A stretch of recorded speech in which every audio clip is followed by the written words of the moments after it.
Okay, let me tell you something about the Better not say anything about speeding or anything.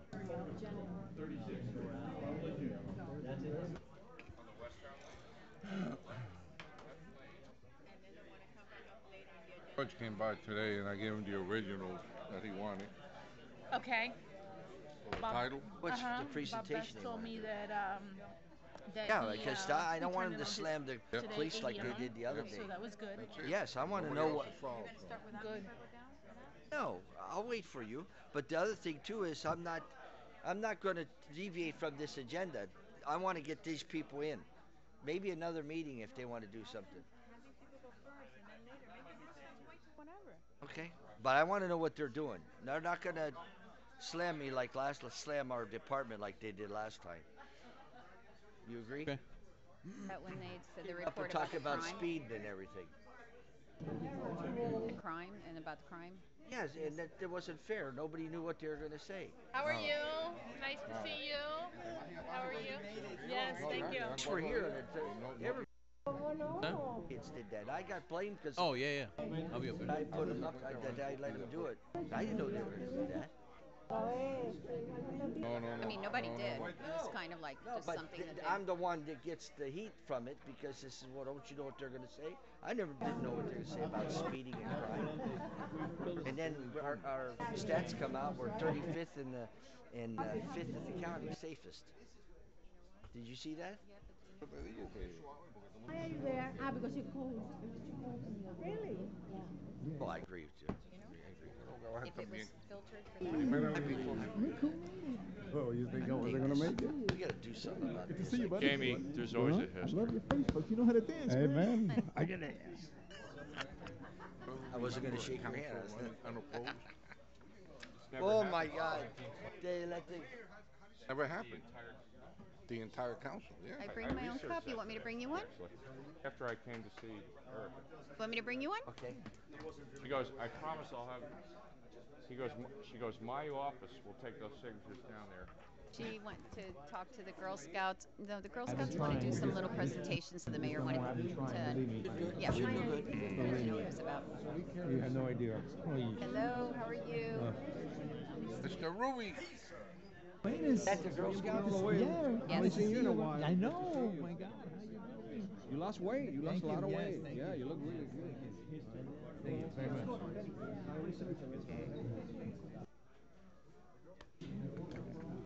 What does that mean? What the heck's that? You too. Thank you. Yeah. Isn't it? Yeah.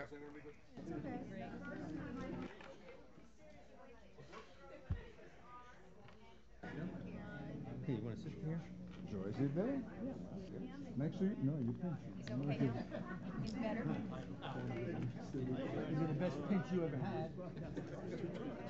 You're the best pinch you ever had. Call the roll, please. And I'm Mercy. Last but not least. Got the W2, nice. Mayor Bain, I'm here. Vice Mayor Fernandez, Here. Councilman Best, Present. Councilman Mitchell, Here. Councilman Zapata. Here. Please stand for invocation. Councilman Best has the floor.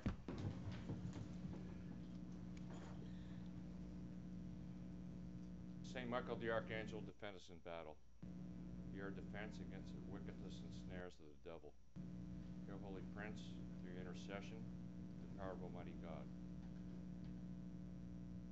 Cast into hell Satan and all the other evil spirits, which prowl through the world seeking the ruin of souls. Amen. We have the Girl Scout troop to come up and help us start the Pledge of Allegiance. Come on up.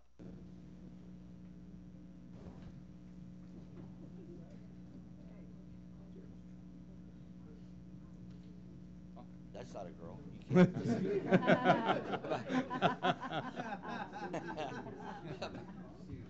Come on. You got the flags this way. Flags this way. Flags this way. I like your mustache. The young ones, let the young ones in front. That's it. Let the tall ones in the back. I'll be in the front when I get up there. When are you coming up there? You ready? I pledge allegiance States of America and to the republic for which it stands, one nation, under God, indivisible, with liberty and justice for all. You guys got me mixed up. I said it wrong. We got to start all over again. No, Billy.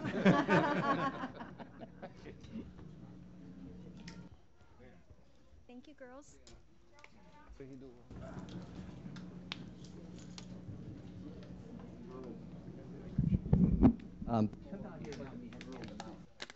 Okay, we got a lot of girls here tonight. You all from the same troop? Yes. And your name? Huh? And what grade you in? Seventh grade. You play anything besides playing around with your mustache? Angelina. And what grade? 6. Sixth. Caitlin. What grade? 6. Zoya. Third. Okay, I'm glad you know what grade you're in. What's your name? Allison. Yeah, what grade? Third grade. Third grade. Madison. 5th. What color is that lipstick? What color is that? Black. Oh, black. Ugh. Chloe. 3rd. Third, Chloe. Bea Rodriguez. 3rd grade. Third grade. Emily Bellis. 3rd grade. Third grade. Isabella Benitez. 3rd grade. Maria Teresa Lombardi. 3rd grade. Lexi, 6th grade. What do you think about your troop master? What is your troop master nice? Oh yeah. Okay. Do you have to say that? I'm saying it because Selma. 5th grade. Lindsay, 5th grade. Sofia Iglesias. 4th grade. Okay, and you're representing. What are you representing tonight?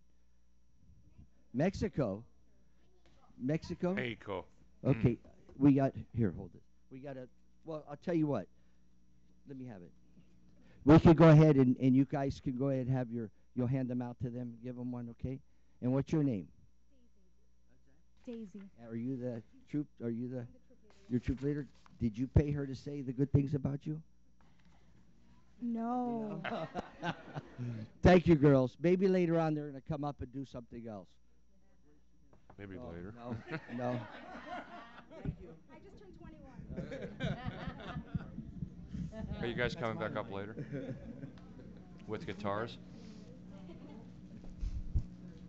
Nice paintings downstairs. Yes. Great. You're spot on.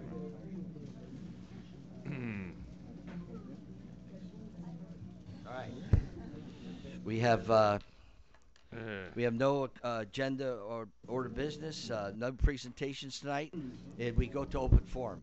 Has anybody signed up for open forum?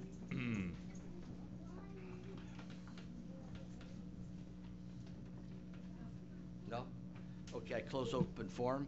We go to 6A, January 28, 2019, regular council meeting. I need a motion to approve. Through the chair, motion to move. Any questions? Any further comments? Second. Call a vote. Yes. Aye. Yes. Yes, we go to 8A. This is the second reading of an ordinance. Yes, Mayor and Council, this is an ordinance of the City Council of the City of Miami Springs, Florida, amending Code of Ordinance Section 34-16, leave, by simplifying the policy of employee vacation leave, accrual limits, providing for conflicts, and providing for an effective date. This is a public hearing. Anybody wishes to speak on this item, you're welcome to come up. Anybody? I close the public hearing and I'll entertain a motion that we discussed this last meeting. Motion to move, Mayor. 8A. I'll second it. I got a first and second. Any further discussion? Call the vote, please. Vice Mayor Petralanda. Yes. Councilman Best. Aye. Councilwoman Mitchell. Yes. Councilwoman Zapata. Yes. Mayor Bay. Yes.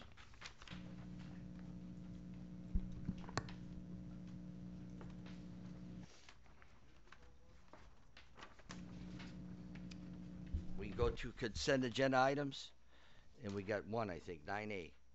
Yes, good evening. This is a recommendation that council approve an increase to the city's current purchase order to Greater Miami Caterers, Inc. in the amount not to exceed $90,261 for a total amount of $256,092, which council already approved, $165,831 in August 8th of 27 of 18. for catering services for the City of Miami Springs Senior Center's nutrition programs for the elderly, pursuant to Section 3111 F11A2 of the City Code. The original amount of $165,831 approved by council was pursuant to a contract renewal option provided by the city's existing contract for an additional 12-month period, which began October 1st of 2018 and extends now through September 30th of 2019. The request is for the increase. Okay. That's it. Stop. That's it?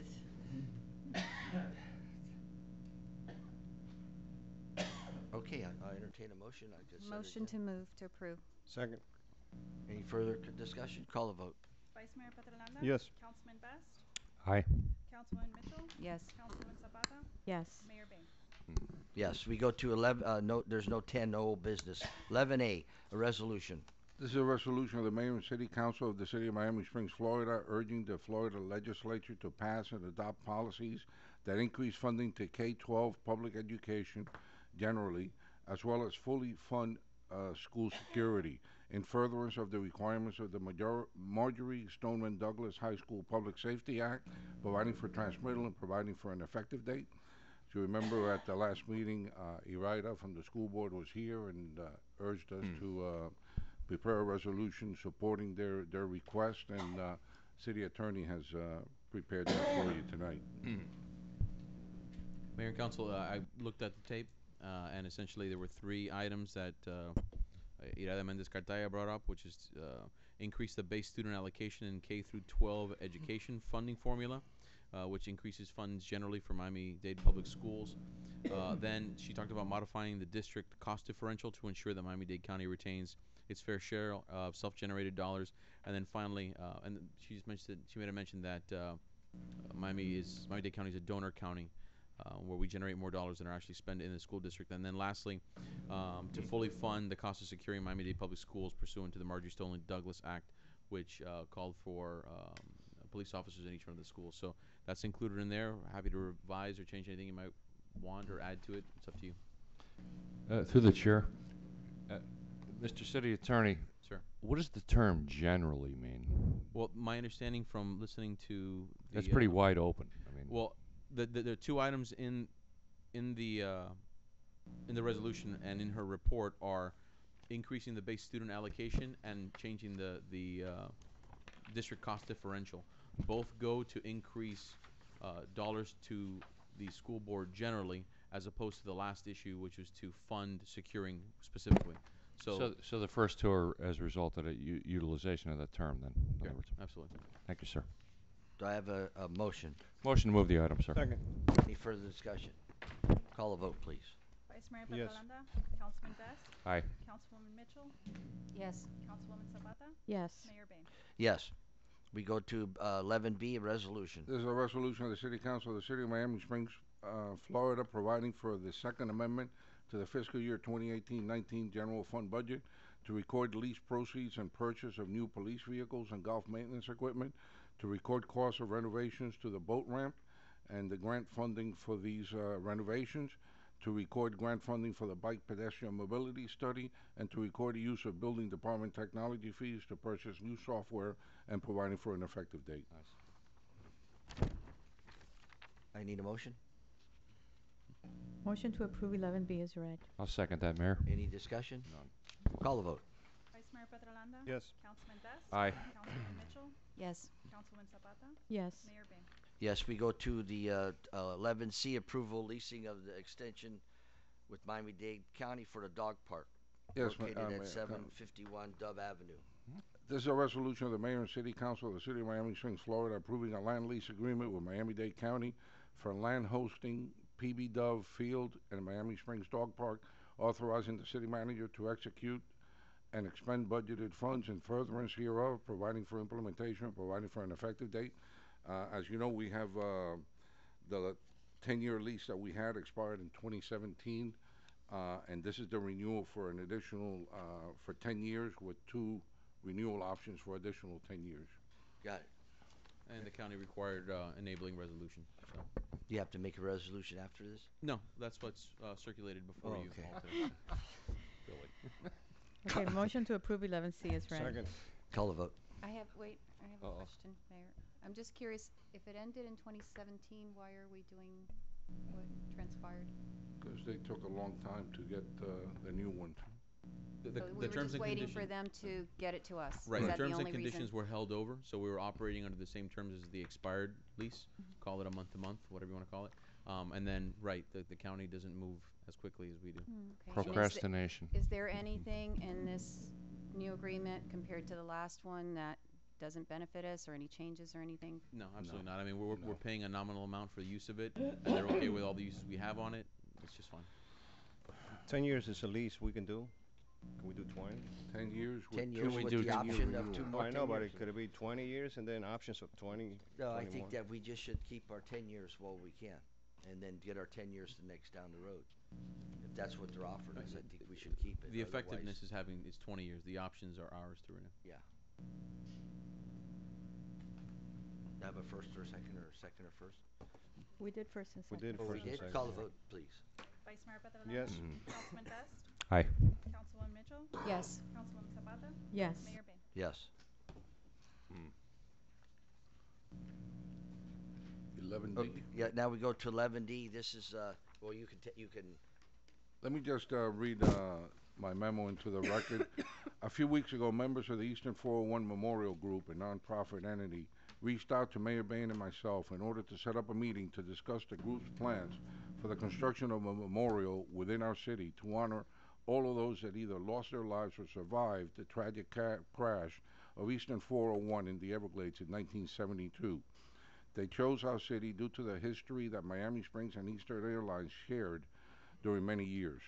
Staff suggested that the area perfectly suited for this memorial is the Triangle Median located at the entrance to the city at Curtis Parkway, where the Welcome to Miami Springs sign is located. See attached overview of this area, which is I attached to this memo. I am also attaching 3 renderings of the proposed memorial, which will be approximately 75 feet long and 20 feet wide. They already have financial commitments from donors and only need a site in order to start receiving these donations, since they will be funding the cost of this project. Tonight, we are honored to have with us survivors of the crash and other members of the organization to provide council with a history of their work to date and request council approval of this site as the permanent home for the memorial. And I guess Benny Benitez, Mr. Benny Benitez, who is the spokesman, and he has a little PowerPoint for us. Good evening, Mayor Baines, council members. I will first introduce myself. My name is Benny Benitez, and I am the founder and CEO of the 94th Aeroclaims Aviation Consulting Group that's been supporting the 401 since 2009.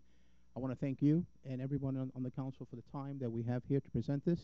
I'd like to give you a little bit technical background to lay the groundwork of the story on the events that led on to December 29th, 1972. Exhibit A, as I would say, that's the aircraft in question, a Lockheed L-1011, back when the days of Eastern Airlines. Quick synopsis of the crash. The flight was 401. It was an L-1011, and the crash occurred in the Everglades on December 29th, 1972. It was the first jumbo jet crash within the aviation industry throughout the world. At that time, during the early 70s, the Boeing 747 and the Lockheed L-1011 was one of the bigger ones. Here's a quick picture of the aircraft in question. The top picture is the actual aircraft itself, tail number 310. And a couple of points, it was produced by Lockheed, manufactured in 1972, delivered to Eastern in August. It was a fairly young airplane. It was powered by 3 British-made Rolls-Royce engines. It flew less than 1,000 hours before the crash. Much we all have our cars and we look at mileage. With aircrafts, is flight hours and flight cycles. So it was fairly new. It was classified as a wide body, meaning it had 2 aisles, and it had a passenger capacity of 28 first class, 208 economy class, and it had a crew of 13. Here's an interior shot. You can see it was very spacious for its day. It offered a vast, amount of legroom and headroom. And Eastern Airlines was one of the launch customers for the L-1011, which was based here. This is the crewing Captain Robert Loft. At the time of the loss of the accident, he was age 53. He had a total flight time of 29,500 hours. The second officer was Albert John Stockdale, age 39, had 5,800. And then the flight engineer, the third person, Don Lewis Repo, age 51, with 51,000. Now, if you look at those numbers, they're quite significant in terms of flight times, but if you combine them all, in the type of the L-1011, they had less than 400 hours in that particular type of airplane. This is a picture of the crew. We have Patty on the top. She's not here today, but we have Mercy. Mercy, can you stand up, please? And we have Beverly.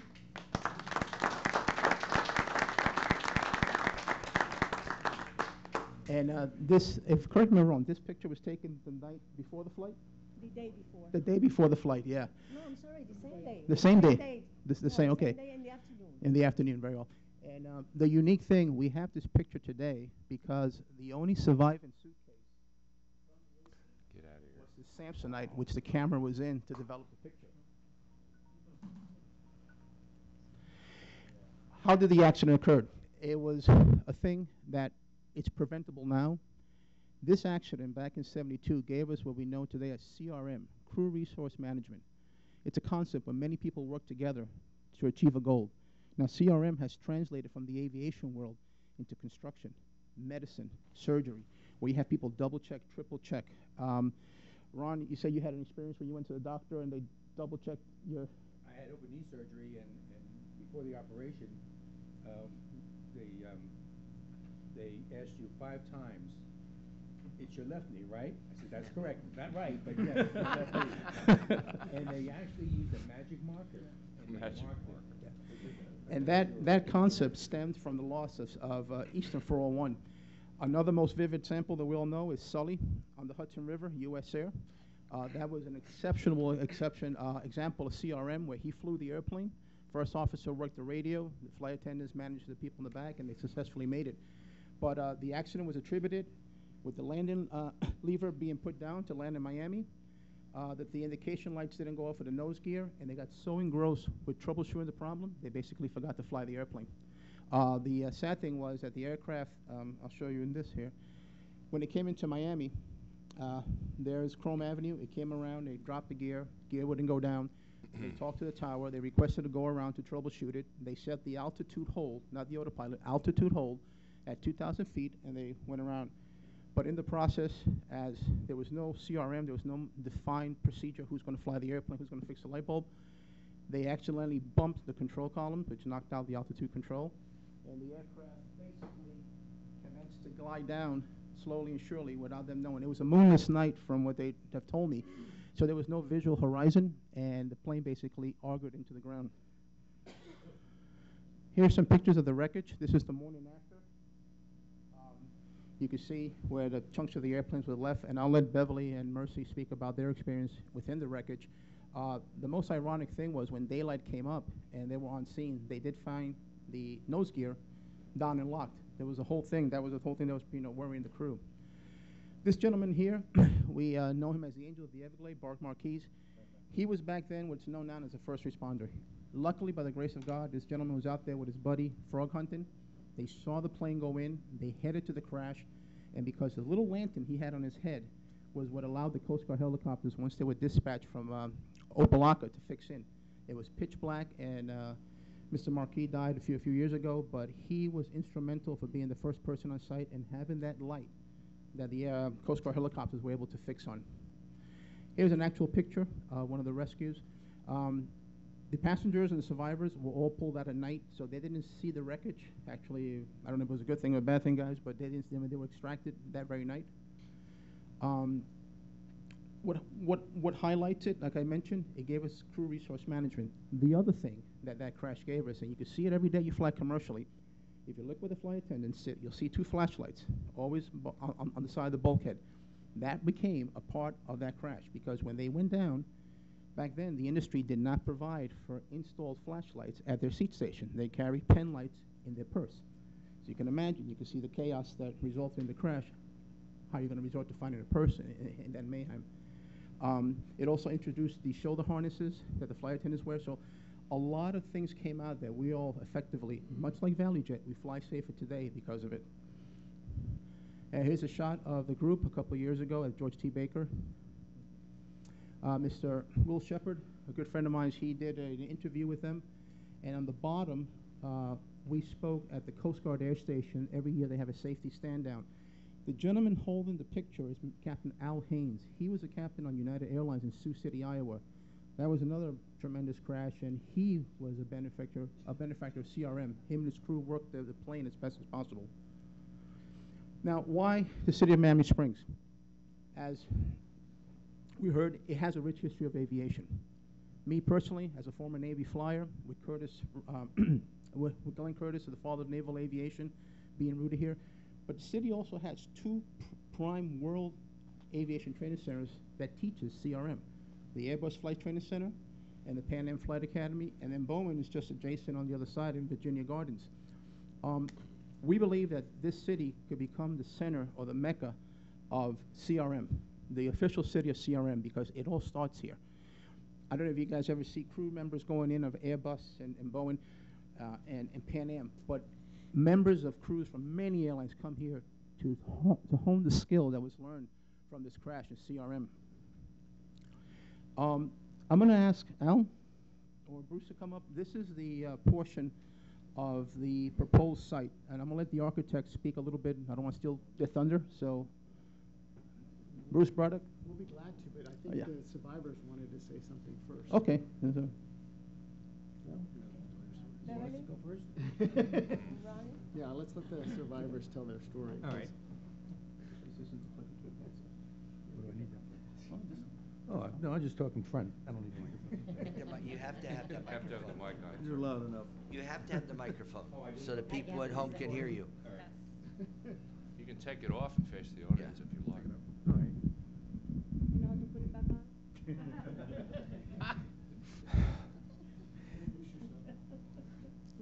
My name is Ron Infantino. I'm one of the survivors. A little bit of history of my background. Originally from New York, and after graduation high school, my first job was with Grumman Aircraft Corporation. And Grumman was a big provider of the TFX, the F-111, a lot of contracts with the government, what have you. And one of the big projects that I helped at a young age was the lunar module, the LEM project. That's on the moon right now, as a matter of fact. And my love for aviation actually started then. And it was time to go in. The Vietnam War was going heavy, and it was time to either enlist or get in the Air Force, and I wanted to have a career. My Uncle Bob was a full bird colonel. He's a pilot on B-52s, and he helped me get into the Air Force and where I wanted to start my career, and I did. I spent years in the Air Force. I was on B-52s and KC-135 straddle tankers, did a lot of in-flight refueling. But Vietnam War was going really heavy back then. It was stationed in Kadena Air Base, Okinawa. And I said, you know, I got to make a decision. Either I got to get out, re-enlist, or what I got to do. But this war is never ending. So I said, let me get out and work for the private sector. So I got out. I got discharged, moved back to New York. I said, you know what? There's nothing here. I want to work for Eastern Airlines. And I says, not only that, but my best friends were going to University of Miami. I says, I want to move to Miami. I said, I've had it with these winters in New York. So I moved to Miami, and I started my education there, and that's when I met my bride, my first wife, Lily. And after 2.5 years of dating, we got married, and I had applied for Eastern. She had a great job with the county, Miami-Dade County, and I applied for Eastern Airlines for a job. And then 2 weeks later, we got married, and on the way back from our honeymoon from New York is when the plane went down. Unfortunately, my wife didn't make it, so it was very difficult. I spent about almost 3 months in a hospital, in Hialeah Hospital, and 2 years in rehab. And literally, I was on death's door, last rites, the whole works. But the hard part was losing your wife, of course. But while I was in a hospital, my mother checked the mail, and guess what it was? A letter from Eastern Airlines to come in for a job interview. Seriously. I said, what? I made a phone call. I says, and I got right through to HR. I says, excuse me, but do you know who I am? And he says, no. Who are you? And I mentioned my name and the situation. He says, I heard nothing. complete silence. He says, "Oh my God, I'm so sorry. We had no idea." Of course not. You know, I realized that. He says, "Look, we love your resume. Do you mind if we interview you in the hospital? Could we come by?" I said, "Are you serious?" I said, "I can't even walk yet." He says, "That's okay." So an HR and his assistant came down at Hialeah Hospital and spent 2 hours with me. And after a discussion, they said to me, "You know, if you want the job, you got it."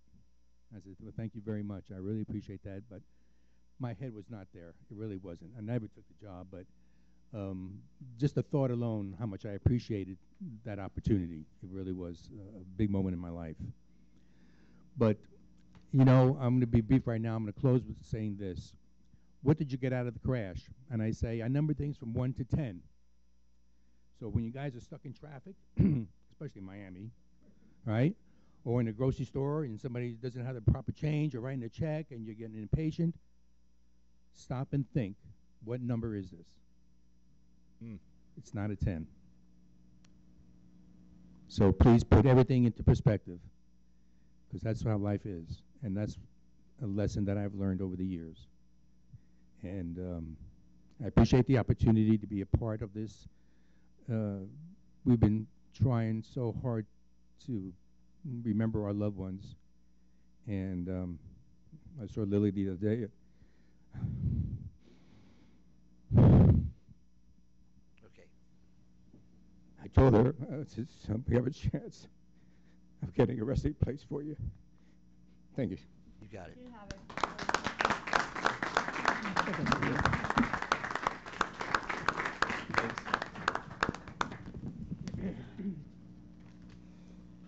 Hey, Beverly. Hi, Mayor Bain. Hey. Good evening, Mayor Bain. I've got a booming voice already, so. Hey, that Mike does that at the start. Okay. Good evening, members of the City Council. Thank you for giving this opportunity. My name is Beverly Reposer. I am a flight attendant survivor of Eastern 401. And that night after the crash, I was trapped in my seat by the emergency door chute that had inflated inward on impact. I had jet fuel pouring over me. How? I don't know how, but I managed to get out. I walked across through that, the grass there, the sawgrass, to a voice that I heard, and that voice was Mercy Ruiz, my fellow flight attendant. I found her still sitting in her jump seat on a piece of floor with 2 passenger seats. And so after I tended to her, I started calling out to everybody. And in those days, we were stewardess, not flight attendant. "I am a stewardess. If you hear my voice, come towards me." Well, I ended up with about 4 or 5 people on that piece of floor. I was also yelling out, "Don't anybody light a match." One of the passengers said, "Who's going to light a match?" I said, "Well, listen, I don't smoke, but if I could find a cigarette and a match right now, you better believe I'd light up." and we're soaked in jet fuel, so please don't anybody light a match. One of the passengers was looking for her 4.5-year-old son, and she found an 11-month-old baby. And I checked him out, and he seemed fine. And so I handed him to Mercy to take care of him. And it's true, at one point I was singing Christmas carols with my people. You know, there was nothing to do out. I had nothing to work with out there. Everything was gone. It was dark. It was cold. We were in shock. And, you know, these were my people. These were my passengers. And, you know, the primary reason I was on that flight that night was not to serve meals and drinks. It was to be there in case there was an emergency to get my people, my passengers, to safety through whatever that emergency was. And so where did I learn that? What's called the voice of authority. They all call me the voice of the Everglades. Where did I learn that? I learned it right here in Miami Springs as I trained to be an Eastern Airlines flight attendant. I lived at the Miami Springs Villas right down the street, okay? In fact, this is my graduation picture. And it was taken on the steps of the Miami Springs Villas. So Miami Springs is very, very special to me and to all of my fellow flight attendants. And, you know, my fellow crew members and passengers that did not survive that night, you know, their lives were not lost in vain, and they deserve to be remembered. I fly a lot for business, and I feel safer flying because of some of those safety developments that came from Eastern Flight 401. So, to have the city of Miami Springs as the home for the monument to these folks, okay, so close to where it all began for me and for my fellow flight attendants, would be a tremendous honor. We want to bring our memorial home to Miami Springs, and we hope you'll give us the approval to do that. Thank you so much. Thank you, Beverly. Thank you. Oh, and let me say one quick thing. I promised Patty, she was a surviving flight attendant, could not be with us tonight. She said, please just speak a couple of words. She wants you to know. Thank you so much for the opportunity, and that the monument is and memorial is so important to her also, feeling that folks should not be forgotten, and how much she also loves Miami Springs because of the importance to the flight attendants especially. Thank you. You got it.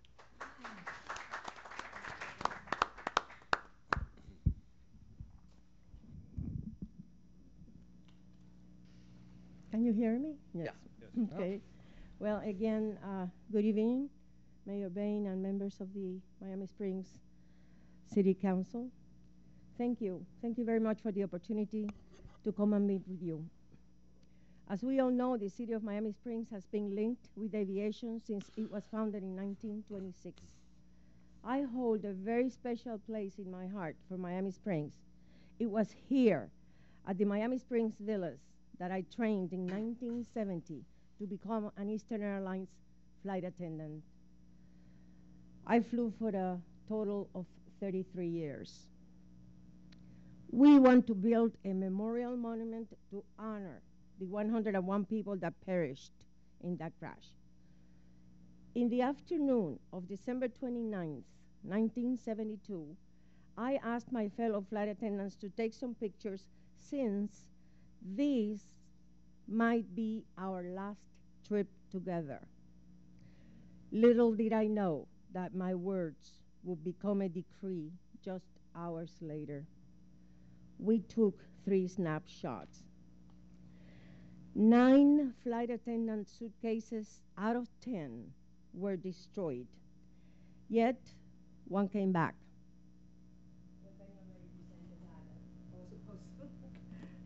This is my suitcase in 1 piece out of 10. And the only one that came back intact was mine. Inside, the film held the last images of Pat Geisels and Stephanie Stanek, only about 8 hours before they were killed in the crash. Needless to say, the importance of these photos for the families of both flight attendants, as much as for the rest of us survivors. Amidst the darkness, injured and in complete shock, I was able to call for help. Beverly found me. Mercy, are you all right? Yes, but I broke my fingernail, and it hurts.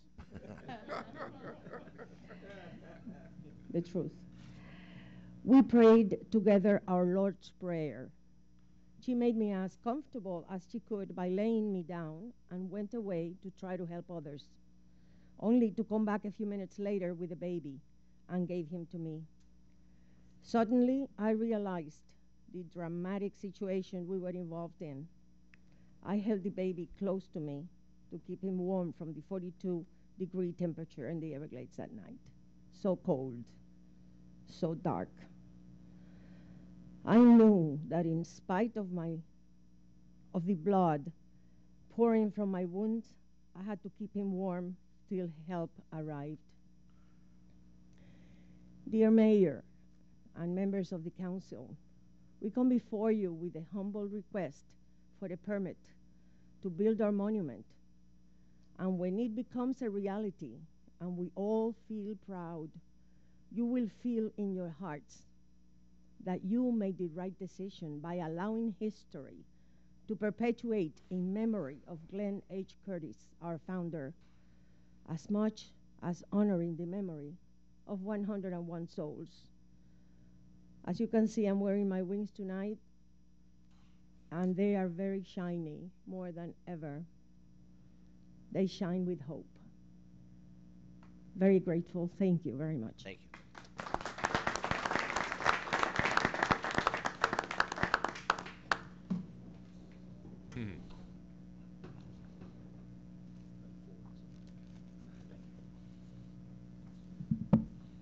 Good evening, Miami Springs Council. My name is Bruce Brockhouse, and this is Al Naranjo. And we've been very blessed because about 10 years ago, I met Ron Infantino, and he started telling me that he was in a plane and he had an accident. And I thought, well, you know, I guess maybe it didn't take off right and it, you know, had a bad landing or something. Then he went on to tell me about 401, which I have a vivid memory of. It was 1972, and I was about 15 years old watching late night TV, and they came on and announced that a major airline crash happened in the Everglades. So Al and I are very honored to be here, to be a part of this group. Al actually grew up as an Eastern, son of an Eastern executive, basically. Child of Eastern Airlines. My dad here worked for Eastern Airlines for over 25 years, so this is definitely a personal experience for me as well. And very honored and proud to be a part of this all these years, and I hope that by presenting this project to you, it could find a permanent home. We're also very honored that Miami Springs would consider this because it's such a beautifully designed city. It's one of the original planned communities, and there's only a couple of them, and a lot of them reside here in Miami, as you know. All of them starting around 1926, and to be started by such an influential person in the aircraft industry, Mr. Curtis, it even makes it more poignant that this is a perfect place for the 401 Memorial.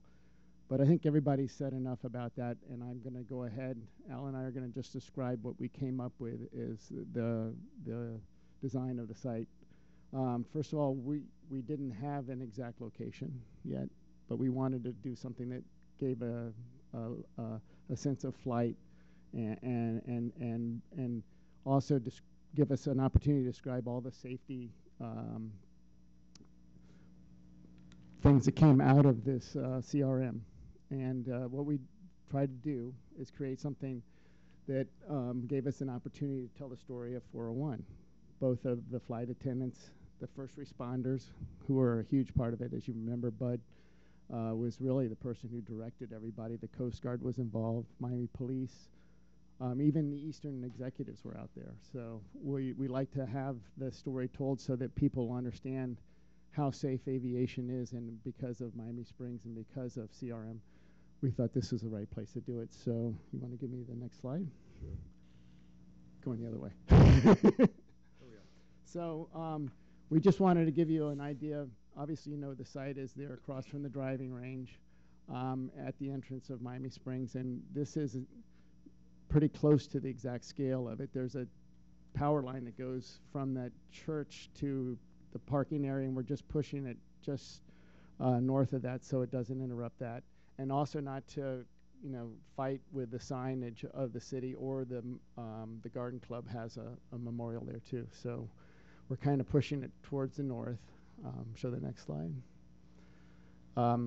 So as you were approaching it from the north going south, you would actually see the logo that we came up with, which is the Eastern symbol. And I mean, I'll design this. It's got the 401, and of course the 0 is the Eastern symbol. So I think that will draw attention to what it's about. Whereas the sides of the memorial, and we haven't decided how it's going to be done, but we'll present that to the city later. We want to tell the story. Yeah, essentially we're looking at having a foundation floor slab, a triangular foundation floor slab. From there, the structure will be a pyramid shape, which at the high point it's going to be approximately 7 feet, and then it's going to taper down to that floor slab.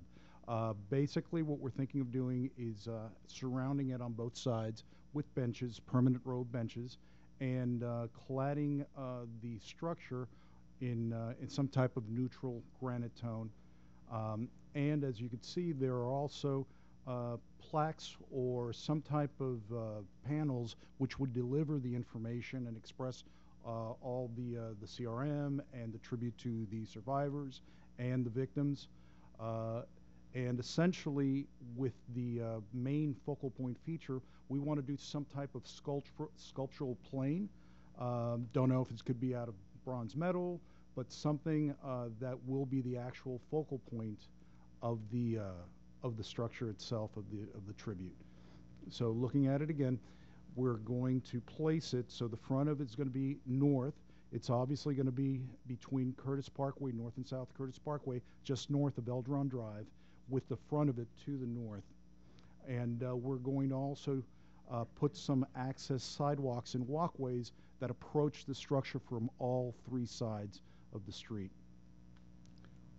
Go ahead, I'm sorry. Looking at the greenway that connects from the circle all the way to the city entrance, we thought maybe we could, I mean, it'd be nice if somehow it could continue with the lighting, the bollard lighting, somehow to make it like the termination of that greenway. So because it is kind of a focal point. I know that on the site we are talking about having maybe some of the donors having their names in brick, or not in brick but in pavers, so that they can be honored too. And the most important thing is that we're trying to send the message that how safe airline travel is now through the fact that this is taking off to the north. The sculptural element kind of has the shape of a wing, and it's heading up, and the plane is taking off. So really, we're just trying to exhibit what came out of this terrible tragedy as something really positive. And we think they got a great story to tell, and we think this is the right place to tell it. So we really appreciate you entertaining us. Thank you so much. Thank you.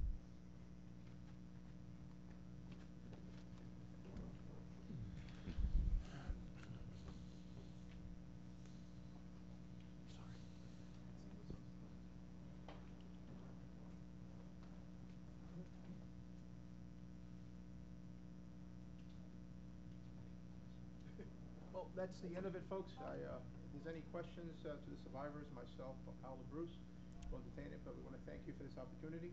Thank you. Thank you.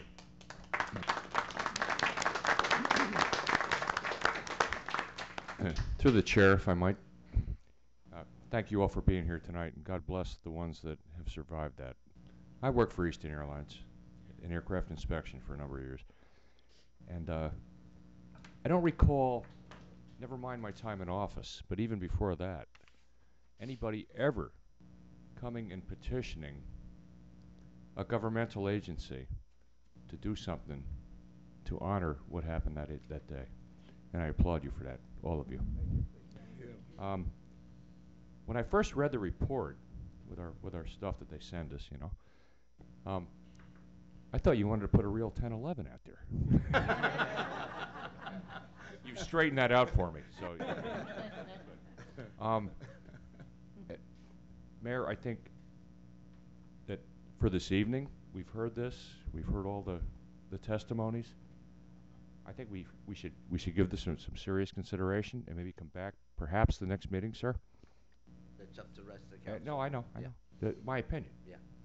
And give this some serious consideration, because Miami Springs could go on the map for doing this. No question about it. Thank you, sir. Okay. Anybody else? Mayor, I would like to just hear from the city manager and city attorney if there's anything that you feel we should know pertaining to their request. Well, no, I think this is just the initial stage. We're asking council if you have consensus on approval on the site, then city attorney and I will get together with their group and we'll come up with an agreement, and they'll supply those plans to the city for permitting and all that. But I see it as a win-win. I think it would look beautiful in the entrance of the city.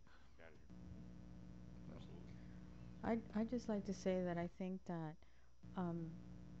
I see it as an honor for us to have that here.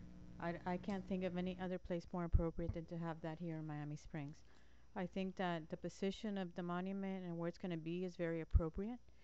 And I think that it lends itself to educating. I always talk about the lack of, especially our youth, understanding the history of this community, and that monument will lend itself to that. So I don't think that we should table it. I think that, or move it to next week. I'm ready to make a motion for it, and then a motion to have the city move forward to present something to us. Through the chair, Councilwoman, I would just mention that I think due process is required, as Councilwoman Mitchell mentioned a moment ago, in terms of all the stuff and everything. Yes, but The moving manager's forward to already have said them- the attorney's not weighed in on this. Yeah, to have them present something to us. I'm willing Dan, to have is- them move forward, is what I'm saying. Right. Is there anything that we should consider after, this is, in my opinion, I think it's a wonderful project, a wonderful site, Miami Springs, for this memorial.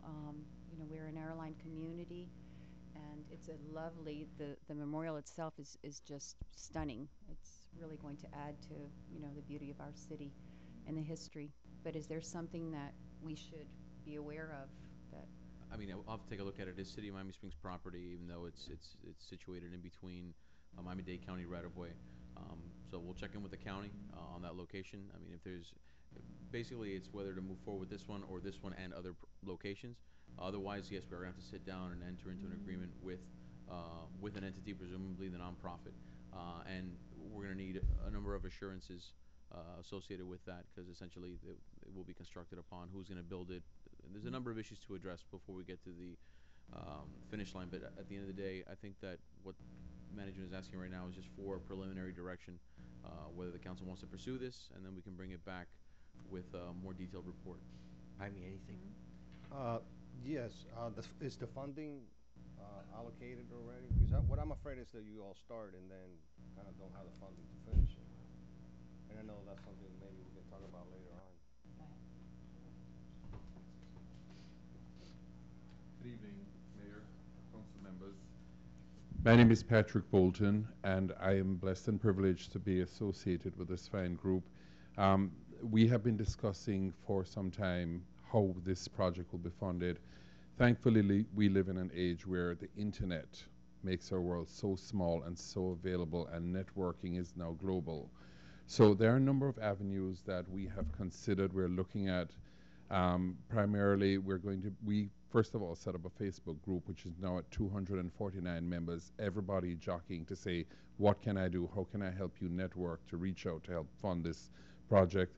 There are also internet-based fundraising groups, GoFundMe being the primary one. I have a call with them this Wednesday morning to say, okay, this is where we are. How, as you as the consultant, how can you work with us to get the word out there globally to raise the money through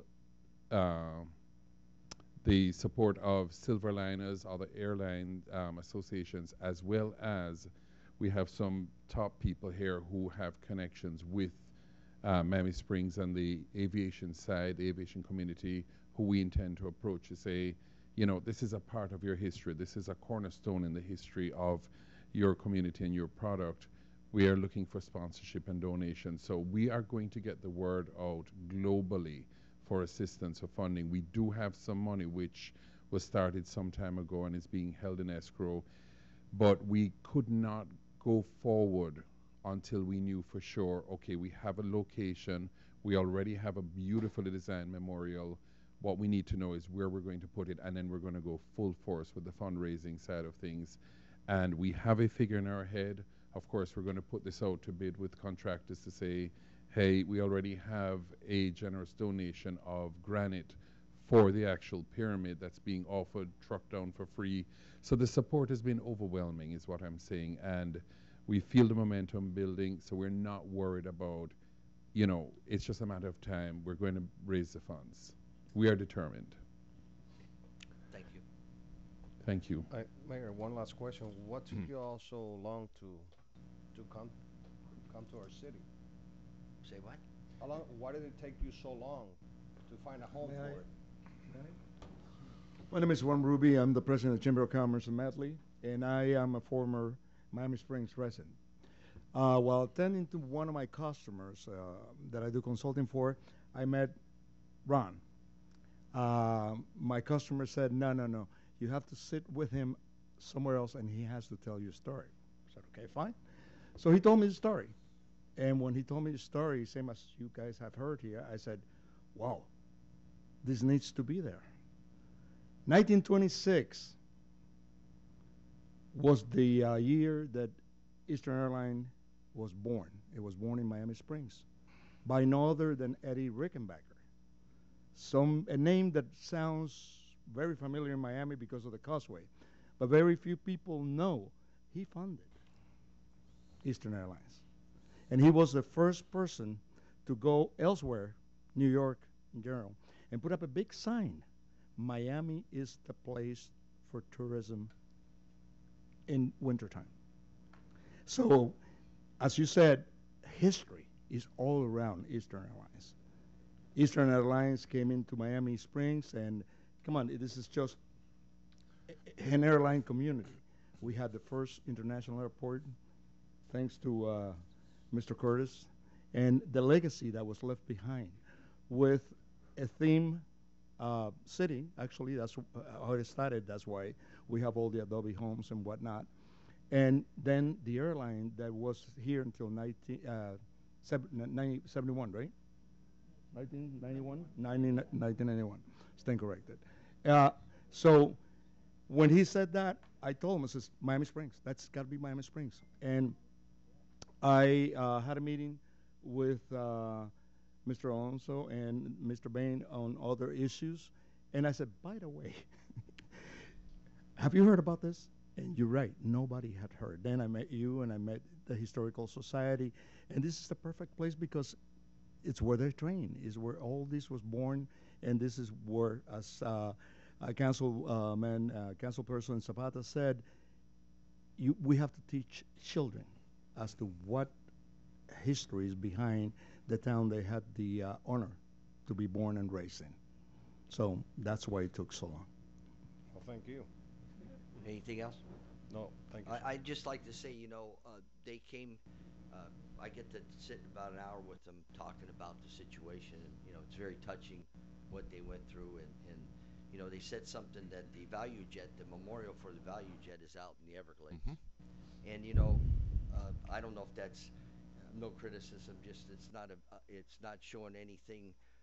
Their main focus here is to show what came out of the crash, of the positive that came out of the crash, of all the safety situations that came out, and also to honor the people that didn't make it, didn't come through. And it shows you the kind of people that they are, that they're not really kind of worried about themselves. They're kind of worried about the legacy of the people that were on that plane. And so I commend them for that, for what they do. And, Beverly, she was a little reserved tonight, but I mean, Beverly could sell you a hot dog a bun without a hot dog. She touched me very much in the private meeting that we had. I don't see anything but to, if we to procrastinate, I don't know, just to sit back, I would like to go ahead, at least from what the stories told me, once you all have a place to once you have a location, things will break loose. Yes. Okay. Oh, yeah. And this is what they presented to me. So I think we should at least tonight, with the attorney's guidance on how to move it, is to go ahead and at least say that we agree with the location. Resolution. To go with the location. Yeah. And that starts the ball, and then the next meeting, we can go ahead and get more of the particulars with the discussion and move this thing forward.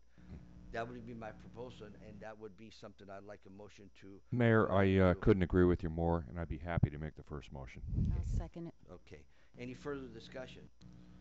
I just have one thing to say. Now it's up to keep it going. Now they have a location. It's approved by the city council, and now we can move forward and get the donations and the different things we need. Wait. Call the vote. Vice Mayor Petrolanda? Yes. Councilman Best? Aye. Councilwoman Mitchell? Yes. Councilwoman Zapata? Yes. Mayor Bain? Yes. Now it's okay.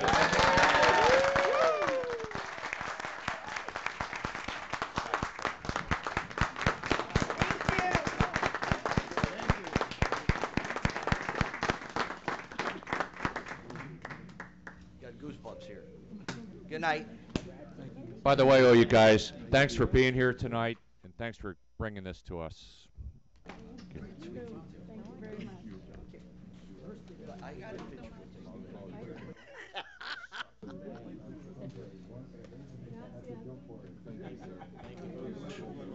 I'm very glad that we're gonna do this. Reminds me of the lady that was on the airport. All the best to you. Thank you, thank you. And it's a beautiful Thank you so memorial. much. It's going to be something that Sure. All right. that is going to for our community is just Thank you. Oh, thank you so much. Thank you so much. I agree. It just so Right. fitting. Give Tammy one of them.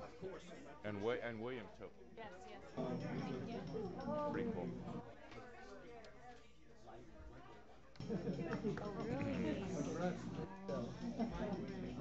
Real kind of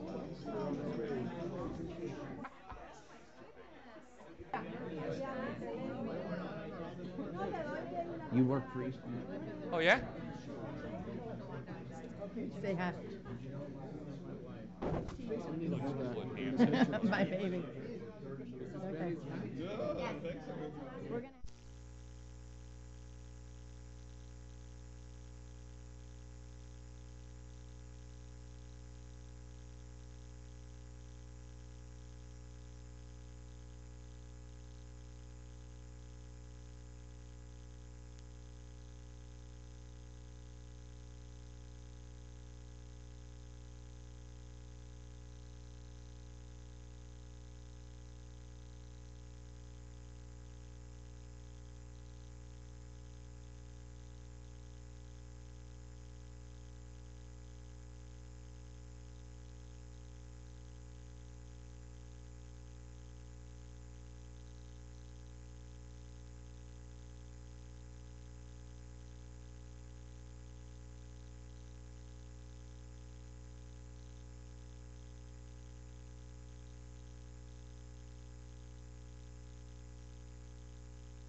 The meeting. How a drink now? How a drink or not?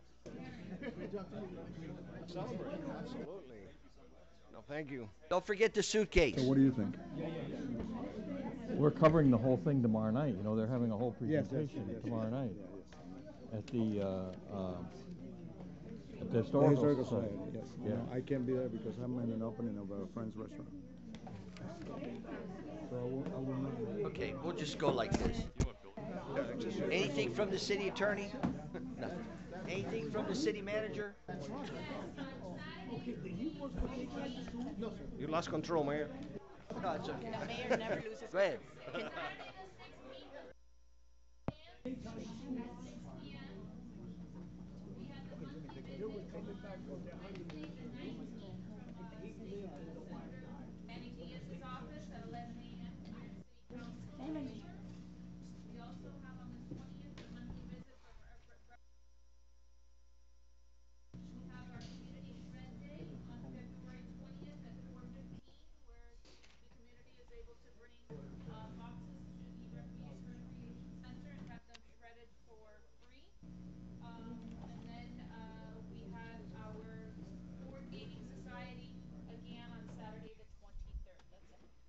Thank you.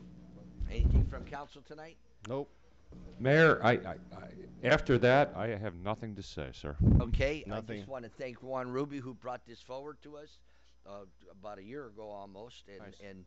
and to think about us to do that. That's how the chamber got started. He approached me to get us going, and that's how the chamber got started. And it was nice to see all these people. And if you could ever sit down and talk to these people, or go tomorrow if they're going to have, where's it at tomorrow?